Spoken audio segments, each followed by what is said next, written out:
সবাইকে শুভেচ্ছা। আমি একটা পোস্ট করতে চেয়েছিলাম, কিন্তু ভাবলাম এসে সোজা সিধা কথা বলি, কথাগুলো বাংলায় বলবো। হোপফুলি আন্তর্জাতিক লেভেলে কেউ সেই কথাগুলো বুঝবে না, কারণ কিছু কথা বলতেই হবে। আমার যখন 29 বছর বয়স, তখন আমি এভারেস্টে উঠি, এবং ওই 29 বছর বয়স থেকে এখন আমি 42 বছর হতে যাব এই বছর। একই কাহিনী চলতেছে, তো এই মানুষগুলাকে একটু থামানোর জন্য। সো জাস্ট ফর রেফারেন্স, আজকে হচ্ছে মে 20, Monday, May 20th, 8:42 PM Los Angeles time. আমি 2 রাত আগে আসছি আটলান্টা থেকে, এবং আটলান্টায় আমার আমার জীবনের সবচেয়ে ইম্পর্টেন্ট ইভেন্ট বলতে পারেন, যেটা ছিল আমার কলেজের কমেন্সমেন্ট। এবং যারা ইউএস এর পলিটিক্স ফলো করতেছেন হয়তো বা জানেন যে ইউনিভার্সিটি লেভেলে, কলেজ লেভেলে যে ধরনের প্রোটেস্ট চলতেছে, এবং সেখানে আমি কমেন্সমেন্ট স্পিকার হিসেবে অনেকই প্রেশারে ছিলাম। প্লাস আমাদের আশেপাশের কলেজে, আমাদের 4-5টা আটলান্টা কলেজ যেগুলো আছে, সেখানে আরেকটা কলেজে বাইডেন আসছে। সো সব মিলিয়ে অনেকই একটা ভয়ঙ্কর ক্লাইমেটের মধ্যে আমার যেগুলো করে আসতে হয়েছে। এবং আমি এখনো, টু বি ফ্র্যাঙ্ক, আমার সুটকেস খুলিনি, লন্ড্রি করিনি, কিছুই করিনি।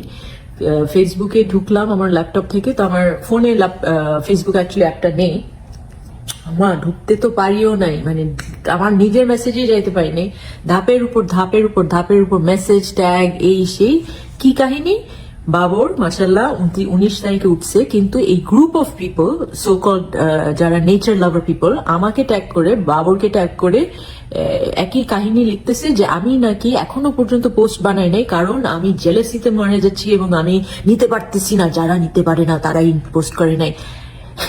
ভাই, come on, this thing happen 12 years ago। হ্যাঁ, আপনি কি একবারও চিন্তা করছেন যে এই ব্যক্তিটা পৃথিবীর, প্রথমত আমি ফেসবুকে নাই, আমার গত 2 বছরে আমার life is not that boring, হ্যাঁ, যে আমার মাত্র 2টা পোস্ট ইন 2 years। আপনি আগে আমার ফিডটা চেক করেন যে ওয়াসফিয়া কি ইনফ্লুয়েন্সার নাকি। হ্যাঁ, ওয়াসফিয়া কি ইনফ্লুয়েন্সারদের মতন পোস্ট করে নাকি 24 ঘন্টা, বা রেলেভেন্ট কোনো নিউজে আসে নাকি? নো। কিন্তু আমি বাবুরকে অবভিয়াসলি কনগ্রাচুলেট করতাম, সেটা পরে আসতেছি। কিন্তু আপনারা যারা বয়া বয়া আপনাদের পৃথিবীর মূল্যবান সময় নষ্ট করতেছেন ডেস্কে বসে আরেকজন মানুষের লাগায়, এইটা বাদ দেন। You're suppose to be outdoors loving people. Get off from the desk, যান একটু হাঁটেন, নিঃশ্বাস নেন, হয়তো বা ভালো লাগবে। রিয়েল কাহিনী ছিল, আমি অ্যাকচুয়ালি টাইমটাও ক্যালকুলেট করছি, আমি ফ্লাইটে ছিলাম ও যখন সামিটে উঠছে। এসে ঘুমাই গেছি। আমি তো কারো ফিড চেক করি না, কিছুই করি না, আমি ফেসবুকে ঢুকি না, আমার নিজের ভাইয়ের পোস্টই আমি চেক করি না। সো, আর আপনারা কি ইমাজিন করেন যে আমি ঘুমের মধ্যেও লাইভ ফিড পাইতেছি, কে কখন কোথায় কি করতেছে? ট্রুথ ইজ যে এই বাবর যখন আমার ডাবলামে উঠে, আই থিঙ্ক 2023-তে ছিল। সরি যদি আমি ইয়ার্স মিস আউট করি, আমি অনেকদিন ঘুমাই নাই, আমার মেমোরি অত এভরি ইয়ার মনে থাকে না, কিন্তু as far as I remember, ও যখন আমার ডাবলামে উঠে তখন আমি ওকে রিচ আউট করি। ও চাটগার্ড ছেলে। সো আপনাদের চেয়ে আমার বুকটা অনেক উপরে, pride wise, of any Everester. I am the proudest about Babar, because he is my home town boy. তো আপনারা বইলা আমার কিছু করতে পারবেন না। আমি ওরকে কনগ্রাচুলেট করবো, সেটা আমি আমার মন থেকে করবো। I am not that person যে ও নিউজে আসছে কিছু, let me also put that hashtag on, কারণ তাহলে আমি কিছু লাইক পাবো, ফলোয়ার পাবো। আমি জীবনের সোশ্যাল মিডিয়া ওভাবে করি নাই, জীবনও করবো না।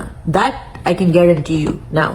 কিন্তু এই কথাটা আমার বলতেই হবে নতুন প্রজন্মের জন্য, কারণ বাবর তো এখন উপরে আছে, আপনারা ওনাকেও ট্যাগ করতেছেন। আমি যখন এভারেস্টে ছিলাম, 29 বছর বয়স, একজন একা নারী, বাংলাদেশ থেকে, কোনো গ্রুপ পলিটিক্স এর মধ্যে নাই, একা একা সব করতেছি আমার শেরপা ভাইয়ের সাথে, নিমা। আমার যখন ক্যাম্প 3 ডিস্ট্রয় হয়েছিল, আমি জীবনেও এই ইনসিডেন্ট ভুলবো না আমার জীবনে, যে আমার ওন পিপল, বাঙালি, হ্যাঁ, আমরা আমাদের নিজেদের মানুষের সাথে দাঁড়ানোর কথা। কিন্তু কিছু জার্নালিস্ট এবং কিছু মানুষ বাংলাদেশি, যাদের সাথে আমি এখনো কথা বলি, কারণ I am not the type to not talk, তারা কি করছিলেন আপনারা জানেন? আপনারা কারা? আমার ফিডে আছেন আপনারা। আমাকে ফোন করে কাব্যিক রচনা লিখে সময় নিয়ে আপনার অনুভূতিটা বলুন, কেমন লাগছে আরেকজন বাঙালি নারী উঠতে চেষ্টা করছে, ব্লা ব্লা ব্লা। নট যেও আপনি কি কেমন এনার্জেটিকলি, আপনি কি উঠতে স্ট্রেংথ আছে বা কিছু না। তারপরে সিরিজ অফ ইনসিডেন্টস হ্যাপেন, যেখানে আমাকে এবং নিশাদকে এগেইনস্ট ইচ আদার করা হয়েছে। এইসব কথা বলতে গেলে অনেক মুখ খুলতে হবে, আমি খুলবো না, কিন্তু আমি নতুন প্রজন্মের জন্য বলবো যে those of you who love mountains, who appreciate mountains, who wants to take Bangladesh on a different level, stay out of this politics. তৃতীয় আরেকটা জিনিস যেটা আমি বাবরকে, অফকোর্স ওর অ্যাথলেটিক ফিট, ও এই ছোট বয়সে কম সময়ে পৃথিবীতে যা অ্যাচিভ করছে, মাশাআল্লাহ, I congratulate him of course on that level. Second of all, ও একটা, আমি যতদূর জানি, I might be wrong, correct me if I am wrong, বা আমি যতদূর জানি যে ও কোনো গ্রুপ পলিটিক্স এর মধ্যে নাই, ও নিজের জায়গা থেকে হয়তো বা ভার্টিক্যাল ড্রিমার্স বোধহয় হেল্প করেছে, আমি জানি না, কিন্তু আমি যতদূর জানি যে ও আমার মতন নিজের টাকা নিজে ফান্ড রেজ করে নিজে ডিফারেন্ট গ্রুপের সাথে ইয়ে করে ওভাবে করছে। সো কিছু কিছু জার্নালিস্ট ভাই, এডিটর যারা সিনিয়র, আমি দেখলাম হাসাহাসি করতেছেন কেন ওর নিউজটা এত বড় হয়েছে। He should be getting that exposure, so please don't stop making news about him. Technically speaking, এটা নিয়ে আমি নতুন কোনো কন্ট্রোভার্সি শুরু করতে চাই না। পুরানো যে আমরা যেটা বলছিলাম, I stick by all of that, and as far as I know যে all living Everesters stick by that of Bangladesh, and Nepal Tourism Board stands by that, যে technically speaking বাবর যখন মাশাআল্লাহ safely base camp এ নেমে আসবে, he will be the second male from Bangladesh to have successfully ascended and descended Everest and hopefully Lhotse as well. কিন্তু Lhotse আপাতত বাদ দিলাম, যেহেতু কনফার্ম নিউজ নাই, at least at the time of this recording. Everest he has summited, and he's the second male from our country to have ascended and inshallah descend. Oh, character, he's a person of integrity, ও international লেভেলে বাংলাদেশকে আরেকটা জায়গায় নিয়ে যাবে। Please don't suppress this news. হ্যাঁ, এটা আমি জানি না, আমি দেখতে পাচ্ছি না টিভিতে কি হইতেছে, কি কদ্দূর দেখাইতেছে, কিন্তু যেসব লেভেলে দেখলাম এডিটররা হাসাহাসি করছে, I don't think that's right, because he should get the credit. হ্যাঁ, আর ওই কন্ট্রোভার্সি যেটার কথা বললাম, ওটা নিয়ে আর নতুন কিছু শুরু করে না। এটা নিয়ে আমার জার্নালিস্ট লেভেল থেকে শুরু করে, এডিটর লেভেল থেকে শুরু করে, পলিটিক্যাল পার্টি লেভেল থেকে শুরু করে সবাই ভিতরে সবার সাথে কথা হয়েছে। ভিতরে যারা নিজেদের নামে অনেক কিছু ছাপাই ফেলছে, তারা আমাকে ডিরেক্টলি বলছে যে ওয়াসফিয়া চুপ করে যায় ব্যাপারটা নিয়ে। কিন্তু আমি তো 17 কোটি মানুষের সামনে এসে চুপ করে থাকবো না। আমি, আপনারা যারা যা বিশ্বাস করতে চান করেন, you have the full freedom to do that. Similarly, as someone who's been to the top of the world back, I have the right to my opinion and what I know is factually correct.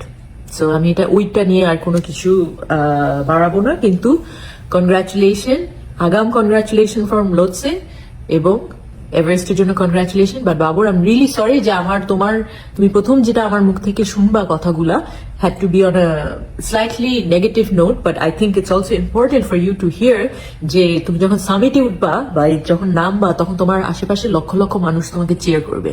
এই লক্ষ লক্ষ মানুষ তোমার friend না। Know it from someone who's had to pay the price the hard way. হ্যাঁ, তুমি যখন ক্রেভাসে পড়ে যাবা, ওই লক্ষ লক্ষের মধ্যে যে ছোট ছোট কয়েকজন মানুষ দাঁড়াবে তোমার, সেটা তোমার real team. I am sure you know all of this, I don't have to say anything. Congratulation to everyone involved, সবার প্রতি অনেক শুভাকাঙ্ক্ষা। আর প্লিজ এই কুটনাটা থামান, আর ওই যে সংগ্রামী বন্ধুরা যারা পিছন থেকে অস্ট্রেলিয়া কিছু একটা বলেন, এগুলাও থামান। আমার কোনো যায় আসে না কে কামান, মানে কি কথা বলে, কে কি কোন এরো লাগায়, কি ম্যাপে বলে যে আমি কোনখান দিয়ে উঠি নাই, এই কোনো গায়ে লাগে না। কারণ আমি যদি গায়ে লাগাইতাম, I am the only one as far as I know from out of these political so-called mountaineers যে সারা দুনিয়া চইরা বেড়াইতেছে। সো যেই মহলে আমার স্বীকৃতি দেওয়ার, সেই মহলের স্বীকৃতি আমি অনেক আগে পেয়ে গেছি। আমার এগুলো নিয়ে কোনো খারাপ কিছু ফিলিংস নাই।